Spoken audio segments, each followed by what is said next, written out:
महाभारत का युद्ध अपने चरम पर था। कुरुक्षेत्र का मैदान योद्धाओं की ललकार से गूंज रहा था, लेकिन पांडव खेमे में एक अजीब सी गहरी खामोशी थी। जानते हैं क्यों? क्योंकि कौरवों ने एक ऐसी चाल चली थी, एक ऐसा चक्रव्यूह रचा था जिसका तोड़ किसी के पास नहीं था, एक ऐसा संकट जिसका कोई जवाब नहीं सूझ रहा था। तो आज की कहानी एक ऐसे ही वीर की है, एक ऐसा योद्धा जो एक लगभग अभेद्य किले में घुसना तो जानता था, पर क्या वो उससे बाहर निकल पाएगा? चलिए इस कहानी की गहराइयों में उतरते हैं। तो चलिए सबसे पहले ये समझते हैं कि ये चक्रव्यूह आखिर था क्या और ये इतनी बड़ी चुनौती क्यों बन गया था। ये सिर्फ एक सैन्य रणनीति नहीं थी, बल्कि ये पांडवों के लिए एक धर्म संकट था, जहां उन्हें अपने ही गुरु के खिलाफ खड़ा होना था। जरा सोचिए, उस वक्त युधिष्ठिर की हालत क्या रही होगी। उनके अपने गुरु द्रोणाचार्य ने एक ऐसा व्यूह रच दिया था जो एक तरह का मिलिट्री सुपर वेपन था, और पांडवों के बड़े से बड़े योद्धा भी ये समझ नहीं पा रहे थे कि इसका सामना आखिर करें तो करें कैसे। तो ये चक्रव्यूह आखिर था क्या चीज? इसे एक मिलिट्री भूल भुलैया समझिए। कई परतों वाली एक ऐसी रचना जो कमल के फूल की पंखुड़ियों की तरह खुलती और बंद होती थी। और ये स्थिर नहीं थी, ये लगातार घूमती रहती थी। मतलब अगर कोई एक बार अंदर घुस गया तो उसका रास्ता भटकना और फंसकर रह जाना तय था। इसकी बनावट देखिए, एक या दो नहीं, पूरे 7 दरवाजे थे, और हर दरवाजे को तोड़ने की एक अलग खुफिया तकनीक थी जो सिर्फ गिने चुने लोगों को ही मालूम थी। तो जब पांडव खेमे के बड़े बड़े दिग्गज भी इस चुनौती के सामने हार मान चुके थे, तभी उस अंधेरे में रोशनी की तरह एक ऐसे हीरो की एंट्री होती है जिसकी किसी ने कल्पना भी नहीं की थी। इसी मायूसी के माहौल में अर्जुन का बेटा नौजवान अभिमन्यु युधिष्ठिर के सामने आता है, और उसकी आंखों में डर का नामोनिशान नहीं बल्कि गजब का आत्मविश्वास था। उसने सीधे कहा, मैं इस चक्रव्यूह को भेदूंगा। सोच सकते हैं ये सुनकर सब कितने हैरान हुए होंगे। और अभिमन्यु के ये शब्द सुनिए, जब शत्रु ललकार रहा हो तो हाथ पर हाथ रखकर बैठे रहना कायरता है। वाह, ये सिर्फ शब्द नहीं थे, ये एक योद्धा का धर्म था, उसका कोड था। इन शब्दों से साफ पता चलता है कि उसके अंदर कितनी हिम्मत और कर्तव्य की भावना थी। लेकिन सबसे बड़ा सवाल तो यही था, एक इतने नौजवान लड़के को ये गुप्त ज्ञान, ये रहस्य आखिर पता कैसे चला? वो ज्ञान जो बड़े बड़े योद्धाओं के पास भी नहीं था। और इसका जवाब सच में किसी चमत्कार से कम नहीं है।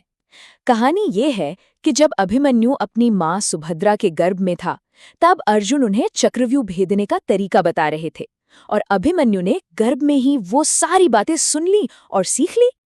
पर हर कहानी की तरह इसमें भी एक ट्विस्ट था, एक बेहद दुखद मोड़।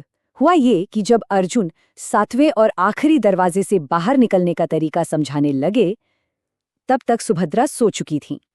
इसका मतलब क्या हुआ? मतलब ये कि अभिमन्यु को अंदर जाने का रास्ता तो पता था, लेकिन बाहर कैसे आना है ये वो कभी जान ही नहीं पाया। तो अब वो निर्णायक दिन आ गया, और ये जानते हुए भी कि उसे बाहर आने का रास्ता नहीं पता, अभिमन्यु बिल्कुल तैयार था अपने अधूरे ज्ञान के साथ उस मौत के कुएं में अकेला कूदने के लिए। और अभिमन्यु सच में एक तूफान की तरह चक्रव्यूह पर टूट पड़ा। पहले जेठ पर खुद गुरु द्रोणाचार्य थे, उन्हें हराया। दूसरे पर जयद्रथ, उसे भी पीछे धकेल दिया। कौरव सेना बस देखती रह गई कि ये हो क्या रहा है। लेकिन यहीं पर कहानी का सबसे बड़ा टर्निंग पॉइंट आता है। हारने के बाद जयद्रथ ने धोखे से चक्रव्यूह का दरवाजा बंद कर दिया, और इसका नतीजा बाकी पांडव योद्धा जैसे भीम, वो सब बाहर ही रह गए, और अभिमन्यु उस भूल भुलैया में बिल्कुल अकेला फंस गया। अंदर उसका इंतजार कौन कर रहा था? कौरवों के साथ सबसे बड़े महारथी, 7 ऐसे योद्धा जो अकेले ही हजारों से लड़ सकते थे। और उन 7 के सामने सिर्फ एक अकेला 16 साल का अभिमन्यु। अभिमन्यु को अकेला देखकर युद्ध का चेहरा ही बदल गया। ये अब वीरता की लड़ाई नहीं रही, अब शुरू हुआ अधर्म का खेल, जहां युद्ध के सारे नियमों की धज्जियां उड़ने वाली थीं। सोचिए, एक अकेला अभिमन्यु कौरव सेना में ऐसी तबाही मचा रहा था कि दुर्योधन घबरा गया। अपनी हार सामने देखकर उसने वो किया जो एक योद्धा को कभी नहीं करना चाहिए। उसने अधर्म का आदेश दिया, युद्ध के नियमों को तोड़ने का आदेश। और दुर्योधन के इशारे पर कर्ण, द्रोण, कृपाचार्य 7 महारथियों ने युद्ध का सबसे बड़ा नियम तोड़ा। उन्होंने एक थके हुए अकेले अभिमन्यु को चारों तरफ से घेर लिया और एक साथ हमला बोल दिया। एक के बाद एक उन्होंने अभिमन्यु के सारे सहारे छीन लिए। पहले उसके सारथी को मार दिया गया, फिर उसका धनुष तोड़ दिया और आखिर में उसका रथ भी नष्ट कर दिया गया। लेकिन अभिमन्यु ने हार नहीं मानी। जब सारे हथियार खत्म हो गए, तब उसने अपने टूटे हुए रथ का पहिया उठाया और उसी को अपनी ढाल और तलवार बना लिया। ये दृश्य उसकी हिम्मत की अमर निशानी बन गया। हाथ में रथ का पहिया लिए उस योद्धा को कौरव शायद मैदान में गिरा सकते थे, लेकिन उसके जज्बे को, उसकी वीरता को वो कभी नहीं हरा पाए। भले ही उस दिन अभिमन्यु शहीद हो गया, लेकिन उसकी कहानी हमेशा के लिए अमर हो गई। अंत में जब वो निहत्था था, तब पीछे से कायरता से वार करके उसे वीर गति दी गई। उसने लड़ाई हारी, पर जीते जी उसने कभी हार स्वीकार नहीं की। उसकी आत्मा ने हार नहीं मानी और यही चीज उसे अमर बनाती है।